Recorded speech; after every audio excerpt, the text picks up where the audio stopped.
Alhamdulillah, para jemaah Bapak Ibu yang dimuliakan Allah Subhanahu wa taala. Sebentar lagi kita sudah tiba di Jabal Uhud. Kita sudah saya sampaikan kenapa disebut dengan Jabal Uhud. Ada yang masih ingat? Kenapa disebut dengan Gunung Satu? Karena Gunung Uhud tidak bergandengan dengan gunung-gunung yang lain. Karena itulah disebut dengan Jabal Uhud atau yang disebut dengan Gunung Satu. Kemudian para jemaah Bapak Ibu yang dimuliakan Allah, apa peristiwa yang terjadi di Jabal Uhud?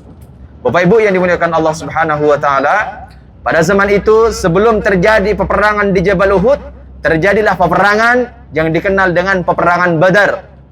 Pada waktu itu Pada waktu itu ketika terjadi peperangan Badar dimenangkan oleh kaum muslimin yang dipimpin oleh baginda Nabi Muhammad sallallahu alaihi wasallam, dan banyak dari orang kafir Quraisy yang meninggal, dan diantaranya adalah keluarga dari Hindun itu meninggal dunia dalam peperangan Badar yang dibunuh oleh paman Rasulullah Muhammad sallallahu alaihi wasallam, yaitu Sayyidina Hamzah.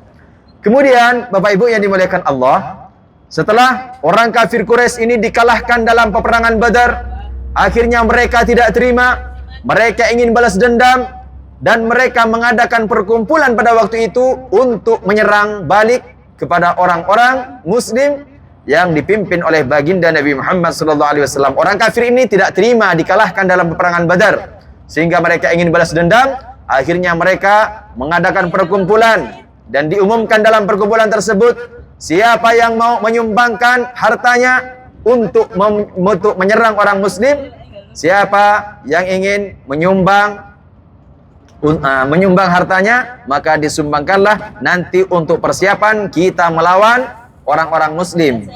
Kemudian banyak dari kalangan orang kafir Quraisy, orang kafir di sini yang menyumbangkan hartanya, ada sebagian yang menyumbang pedang, ada sebagian yang menyumbang batu besi, ada sebagian yang menyumbang unta, ada sebagian yang menyumbang tombak.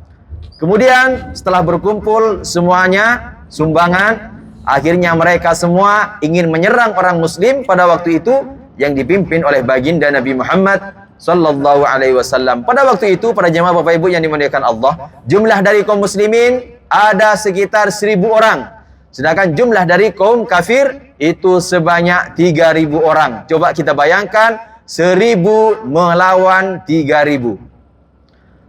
Sebelum terjadi peperangan, Nabi Muhammad SAW dengan para sahabatnya di sini sudah berangkat ingin pergi ke medan perang yang ada di Jabal Uhud. Ada kelompok kaum munafik, yaitu yang disebut dengan Abdullah bin Ubay bin Salul. Inilah yang menjadi provokator di dalam peperangan Jabal Uhud, sehingga ada sekitar 300 orang yang memundurkan diri, tidak ikut dalam peperangan Jabal Uhud yang dipimpin oleh Abdullah bin Ubay bin Salul. Mereka semuanya orang munafik. Sekitar 300 orang tidak ikut dalam peperangan Jabal Uhud, sehingga yang asalnya 1000 orang menjadi berapa? 1000 diambil 300 menjadi berapa? 700. Menjadi 700. 700 melawan 3000 orang. Akhirnya Bapak Ibu yang dimuliakan Allah, Rasulullah Muhammad SAW sebelum terjadi peperangan mengadakan musyawarah perkumpulan dengan para sahabatnya, membuat strategi untuk menyerang orang-orang muslim. Akhirnya ada sekitar 50 orang. Kita lihat di depan kita ada banyak orang di atas bukit itu. 50 orang oleh Rasulullah ditaruh di atas bukit. Agar apa? Agar menjadi benteng ketika ada serangan dari belakang. 50 orang ditaruh di sana semuanya untuk menjadi benteng ketika ada serangan dari belakang. Nah, semuanya memegang panah. Ketika ada serangan harus dipanah. Sekitar 50 orang. Kemudian ada sebagian juga ditaruh di atas Jabal Uhud. Salah satunya adalah Mus'ab bin Umair, ialah sahabat baginda Nabi Muhammad SAW, untuk menjaga bendera agar tidak jatuh. Karena pada zaman itu ketika bendera jatuh dialah yang kalah. Ketika bendera masih berdiri dialah yang menang. Kemudian para jemaah Bapak Ibu yang dimuliakan Allah, yang 50 orang ditaruh di Jabal Rumat. Itu namanya tadi itu Jabal Rumat. Kenapa disebut dengan Jabal Rumat? Karena sekitar 50 orang para pemanah ditaruh di sana untuk jadi pembenteng ketika ada serangan dari belakang. Rasulullah sudah berpesan ke semua yang 50 orang, kalian jangan sampai turun. Meskipun kita dalam keadaan apapun jangan sampai turun, karena kalian adalah menjadi benteng bagi kita semua. Kemudian para jemaah Bapak Ibu yang dimuliakan Allah, setelah terjadi peperangan, awalnya masih dimenangkan oleh kaum muslimin. Banyak dari kalangan orang kafir yang meninggal dunia pada waktu itu, sehingga banyak harta yang berlimpahan di bawah. Akhirnya yang 50 orang yang dipesan oleh Rasulullah jangan turun ke bawah, mereka semua melihat harta di bawah berlimpahan, akhirnya mereka turun ke bawah untuk mengambil harta-harta orang kafir yang meninggal dunia. Kemudian apa yang terjadi? Setelah semuanya turun ke bawah, akhirnya Khalid bin Walid pada waktu itu sebelum masuk Islam, dia mutar arah. Mutar arah, kemudian nyerang dari belakang bersama pasukannya. Akhirnya yang 50 orang diserang oleh Khalid bin Walid bersama pasukannya, akhirnya meninggal dunia. Dari awal sudah dipesan oleh Rasul, jangan sampai turun, tapi mereka tergiur dengan harta yang ada di bawah, sehingga mereka turun, akhirnya diserang dari belakang, sehingga mereka tewas, dibunuh oleh Khalid bin Walid bersama pasukannya. Setelah para pemanah meninggal, akhirnya Rasulullah Muhammad SAW dikepung oleh orang kafir karena ingin ditahan, karena ingin dibunuh. Ketika Rasulullah dikepung oleh orang kafir, akhirnya Mus'ab bin Umair, sahabat Rasulullah, yang ditugaskan untuk memegang bendera di atas bukit, langsung turun ke bawah, membawa bendera dan juga membawa senjata, dan sambil menebas, sambil membawa bendera. Dan banyak yang meninggal karena ditebas oleh Mus'ab bin Umair. Kemudian setelah Mus'ab bin Umair berada di bawah sambil membawa bendera dan membawa senjata, tangan kanannya ditebas oleh orang kafir, akhirnya patah. Ditebas, kemudian patah tangan kanannya, terus bendera jatuh ke bawah, diambil lagi di tangan kanan kirinya Mus'ab bin Umair, ditebas lagi tangan kirinya, patah lagi.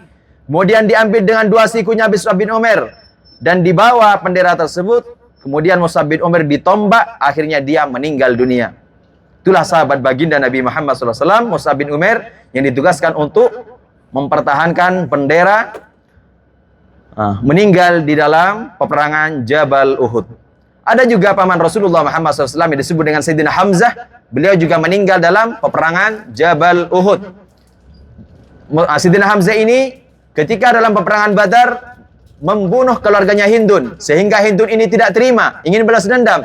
Akhirnya sebelum terjadi peperangan di Jabal Uhud, Hindun ini menyewa budak yang namanya Wahsy. Wahsy ini disewa oleh Hindun. Kalau kamu bisa membunuh Hamzah, kamu akan diberikan hadiah sebanyak 100 unta. Akhirnya Wahsy ini sebelum terjadi peperangan di Jabal Uhud, dia selalu latihan memanah, latihan menombak. Kemudian setelah terjadi peperangan di Jabal Uhud, ketika Wahsy ini melihat Sayyidina Hamzah, ditombaklah dari jarak jauh. Akhirnya tombak tersebut mengenai perut Sayyidina Hamzah, sehingga Sayyidina Hamzah gugur dan meninggal dunia. Ketika meninggal dunia, Hindun langsung mengambil Sayyidina Hamzah, dibelah dadanya Sayyidina Hamzah, dan diambil hatinya dan dikunyah oleh Hindun. Kenapa? Karena saking bencinya Hindun kepada Sayyidina Hamzah yang sudah membunuh keluarganya ketika dalam peperangan Badar. Akan tetapi ketika hati dikunyah, itu tidak sampai masuk ke dalam perut, karena Sayyidina Hamzah ini adalah calon-calon surga, dan orang kafir diharamkan untuk makan barang-barang surga. Itulah peristiwa yang terjadi di Jabal Uhud. Jadi peristiwa di sini itu sangat luar biasa Bapak Ibu. Pada waktu itu Rasulullah Muhammad SAW sampai giginya patah, sampai mengalir darah dari dahinya, sampai tidak bisa melihat karena darah tersebut.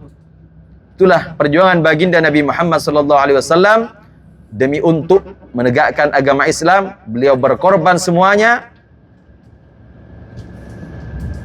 Akan tetapi Rasulullah Muhammad SAW masih selamat dan tidak meninggal dalam peperangan Jabal Uhud. Akan tetapi yang meninggal dunia adalah sahabat-sahabatnya sebanyak 70 orang. 70 orang meninggal di Jabal Uhud ketika ada peristiwa peperangan di Jabal Uhud, dan semuanya dimakamkan di sana. Nanti kita bisa melihat para orang-orang syahid yang meninggal dalam peperangan Jabal Uhud sebanyak 70 orang. Pada waktu itu ketika mereka semua dimakamkan di sini sebanyak 70 orang, setelah beberapa tahun terjadi banjir di Madinah ini, sehingga jenazah-jenazah yang ada di muka bumi keluar semuanya karena banjir yang sangat luar biasa. dan semuanya identitasnya tidak ada yang diketahui kecuali Mus'ab bin Umair dengan Sayyidina Hamzah. Akhirnya Mus'ab bin Umair dengan Sayyidina Hamzah ini dipisah makamnya, ditaruh di paling depan, yang sisanya itu ditaruh di paling belakang. Nanti kita bisa melihat semuanya, makam Mus'ab bin Umair dan juga pemakaman Sayyidina Hamzah dan juga yang lain sebanyak 68 orang ada di belakang.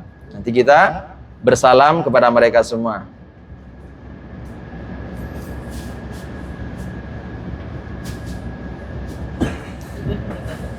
Nanti kita